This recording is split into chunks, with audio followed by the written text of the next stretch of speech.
अगर हम इस पूरी क्रांति के बारे में अनुमान लगाएं और इसको प्रशांत भाव से सोचने की कोशिश करें तो इस क्रांति के बारे में अब तक जो कुल दस्तावेज प्राप्त हुए हैं अभिलेखागारों से, आर्काइव्स जिनको कहा जाता है अंग्रेजी में, और अंग्रेजों के रिकॉर्ड्स में से जो दस्तावेज मिले हैं वो ये बताते हैं कि इस क्रांति के अभियान में लगभग 1 लाख भारतीय सैनिकों का सक्रिय योगदान था और इनके साथ करीब 25 से 30 लाख साधारण भारतीय नागरिकों का सक्रिय योगदान था।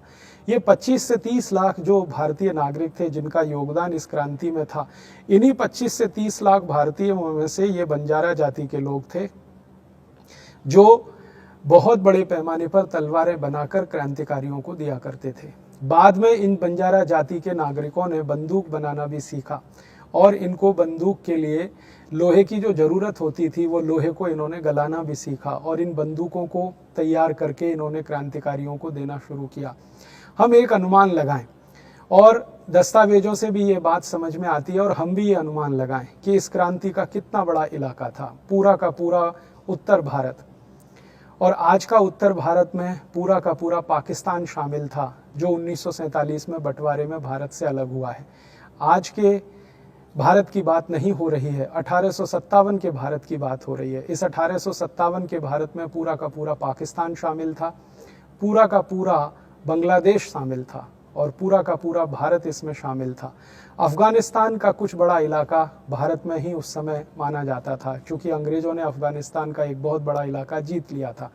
तो इतना बड़ा इलाका उत्तर भारत जहाँ पर छोटे छोटे स्थानों से लेकर बड़े बड़े स्थानों तक क्रांति हुई। इसी तरह पूर्वी भारत का अर्थ होता है बंगाल, बंगाल के साथ पूरा बिहार, बिहार के साथ पूरा उड़ीसा, उड़ीसा के साथ पूरा आसाम और आसाम के साथ आज के भारत देश के 7 प्रदेश जैसे अरुणाचल, जैसे सिक्किम, जैसे नागालैंड, मिजोरम, मणिपुर, त्रिपुरा आदि आदि। ये पूरा पूर्वी भारत का अंग माना जाता था। तो इस पूर्वी भारत के अंग में पूर्वी भारत के अनेक स्थानों पर क्रांति हुई, उत्तर भारत के अनेक स्थानों पर क्रांति हुई। दक्षिण भारत में 1-2 जगह को छोड़ दिया जाए, एक जगह मैसूर राज्य को छोड़ दिया जाए तो 1857 में मैसूर राज्य में ज़्यादा कुछ नहीं हुआ क्योंकि मैसूर राज्य अंग्रेजों की प्रत्यक्ष गुलामी से बाहर था। इसी तरह दक्षिण भारत का एक इलाका जिसको हैदराबाद कहा जाता है, हैदराबाद एक बहुत बड़ा क्षेत्र था, उस समय एक राज्य के रूप में था। तो हैदराबाद में भी अंग्रेजों की प्रत्यक्ष गुलामी नहीं आई थी।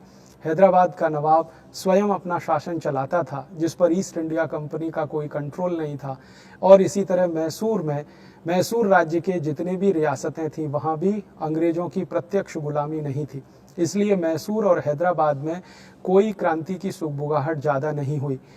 राजाओं के स्तर पर कुछ खास नहीं हुआ, प्रजा के स्तर पर भी थोड़ा बहुत हुआ और जो थोड़ा बहुत हुआ वो यही था कि वहाँ से उत्तर भारत और पूर्वी भारत के क्रांतिकारी जो कर रहे हैं उनको मदद भेजना।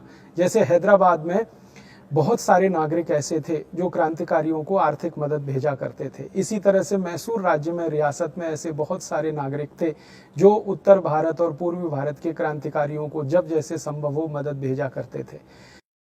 भारत का एक बड़ा इलाका मैसूर राज्य और हैदराबाद ये क्रांति से अछूता था और भारत लगभग पूरा का पूरा, उत्तर भारत लगभग पूरा का पूरा, पश्चिम भारत में लगभग राजस्थान का पूरा इलाका नागरिकों की क्रांति के रूप में, राजाओं ने तो राजस्थान में क्रांति नहीं की थी लेकिन नागरिकों ने हर एक स्थान पर, हर एक रियासत पर क्रांतिवीरों का पूरी तरह से कंधे से कंधा मिलाकर सहयोग दिया था।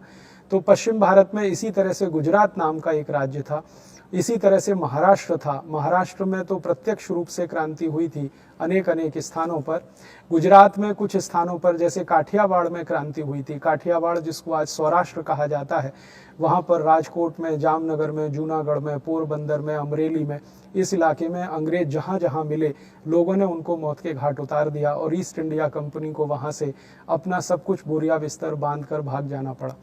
उस इलाके में और कुछ मध्य गुजरात में, अहमदाबाद, बड़ोदरा के आसपास, बारडोली के आसपास भी भारत के क्रांतिवीरों ने सैनिकों के साथ मिलकर काफ़ी कुछ बड़े पैमाने पर अंग्रेजों के खिलाफ बगावत की। तो इस पूरे पश्चिम भारत के साथ पूर्वी भारत में, उत्तर भारत में बहुत बड़े स्थान पर यह क्रांति हुई। अंग्रेजी दस्तावेज सारे के सारे एक साथ देखने के बाद यह पता चलता है कि लगभग 300 स्थानों पर भारत में ये क्रांति हुई और ये 300 स्थान सभी जिला स्तर के स्थान थे। इन 300 स्थानों में ये 300 स्थान कुछ इस तरह के थे जैसे दिल्ली, मेरठ, आगरा, ग्वालियर, झांसी, धौलपुर, ऐसे 300 स्थानों पर यह क्रांति हुई थी। और इन 300 स्थानों पर 1 लाख भारतीय सैनिक 25 से 30 लाख साधारण भारतीय नागरिकों के साथ मिलकर अंग्रेजों के खिलाफ लड़े थे। और 10 मई 1857 से अगर शुरुआत मानी जाए और 1858 अप्रैल 1858 तक कई इलाकों में ये क्रांति चलती रही। कुछ इलाकों में तो 1859 1860 तक ये क्रांति चलती रही छिटपुट रूप से, और कई इलाके तो ऐसे हैं जहां 1864 तक भी इन क्रांतिकारियों का झंडा बुलंद रहा और इन क्रांतिकारियों ने इस झंडे को कभी झुकने नहीं दिया।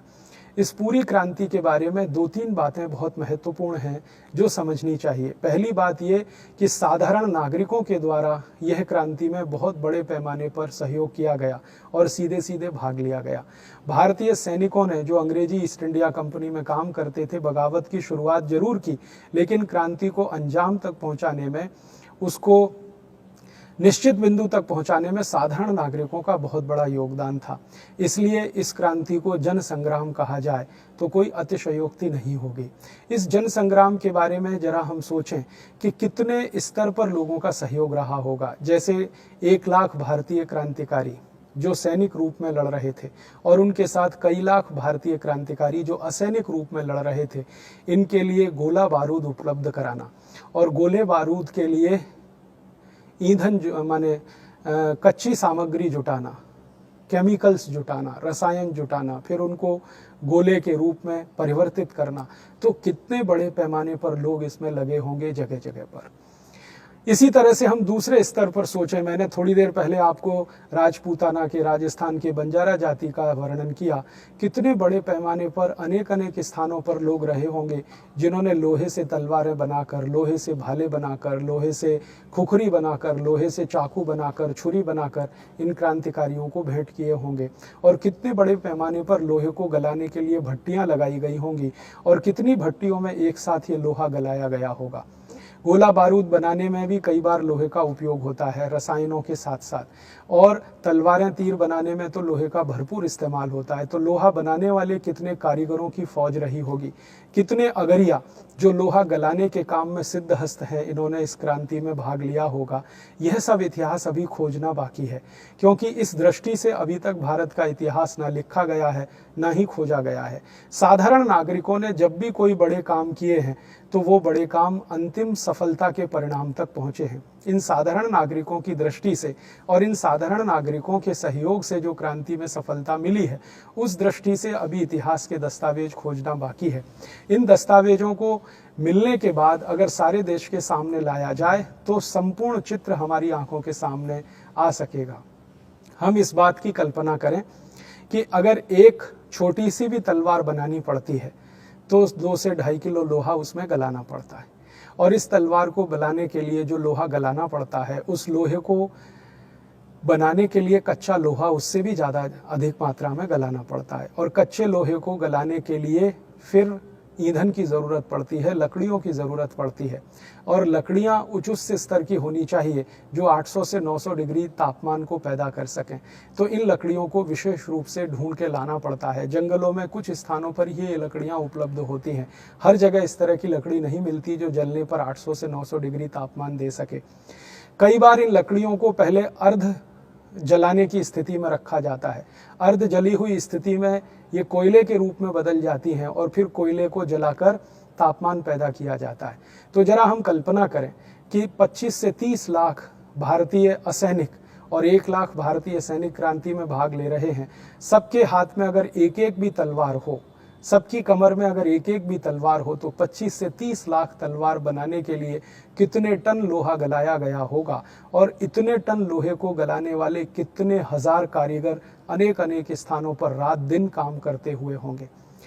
कुछ अंग्रेज दस्तावेज तो ये बताते हैं, जैसे कानपुर का मैंने आपको विवरण दिया था कि कानपुर में बहुत सारी महिलाएं थीं जो क्रांतिकारियों के साथ कंधे से कंधा मिलाकर काम करती थीं और गोला बारूद तैयार करने में क्रांतिकारियों की मदद करती थीं।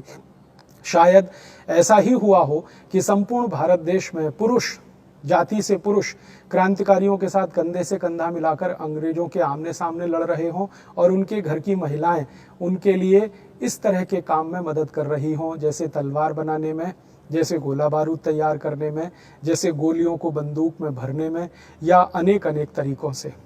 और इन महिलाओं के साथ पता नहीं कितने हजार कारीगर, कितने लाख कारीगर होंगे जो लोहा गलाने में लगे हुए हों, जो कच्चे लोहे को बनाने में लगे हुए हों, कच्चे लोहे के लिए जंगल से लकड़ियां बीन बीन कर लाने में लगे हुए हों और कच्चे लोहे को भी अन्य अन्य स्थानों से इकट्ठा करने में लगे हुए हों। इसी तरीके से और एक बात देखने की है, वही कि इस क्रांति में करोड़ों रुपए खर्च हुए होंगे। अगर छोटे छोटे दस्तावेजों पर हम नज़र डालें तो छोटे छोटे स्थानों पर 1 लाख से लेकर 10 लाख रुपए का खर्चा सामान्य माना गया है। दिल्ली में क्रांतिकारियों ने 10 लाख रुपए से अधिक का धन एकत्रित किया, जो नागरिकों ने दान के रूप में सहर्ष दिया। इसी तरह से कानपुर में 10 लाख से अधिक, 10 से 15 लाख के बीच में धन एकत्रित हुआ और सहर्ष रूप से नागरिकों ने दिया। इसी तरह से अनेक स्थानों पर, लखनऊ में, बरेली में, इलाहाबाद में, प्रयाग में, अनेक अनेक स्थानों पर धन का एकत्रीकरण हुआ।